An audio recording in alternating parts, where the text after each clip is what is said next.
সেটা তো আপনার কাছে দালালি করে বিক্রি করে যায়।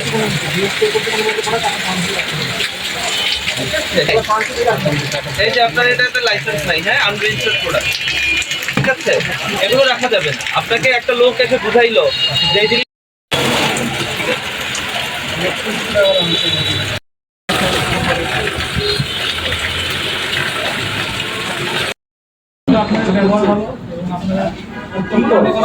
অজ্ঞতাবশত হয়েছে, বুঝছেন।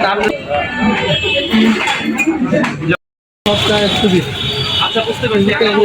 এটাই করেন ওনাদের যেগুলো আইনের ভিতরে যেগুলো আছে সবাই না, আপনার যে অ্যানোমালি স্কুল আমরা পেয়েছি, ঠিক আছে, আইনে বলা আছে, ন্যায়সঙ্গতের কথা বললেন না, সেটা আপনাকে পড়ে শোনালাম। এক্স একটা ইসি প্লাস দুইটা দুই কোম্পানি।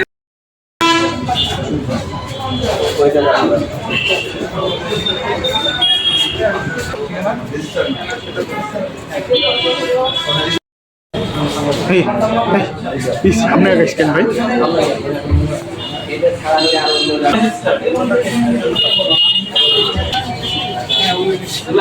আপনাদের অজ্ঞতার জন্য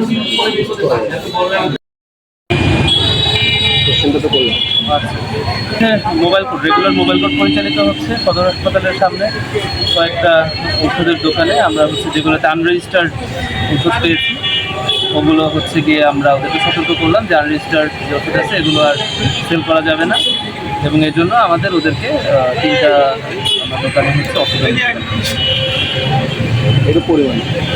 অর্থদণ্ডের পরিমাণ আমরা এখানে রেজিস্টার 3 জন ছিল। তো আজকে যে মোবাইল কোডটা পরিচালিত হয়েছে, তো 3 দোকান মিলিয়ে আমরা হচ্ছে 30,000-এর মতো।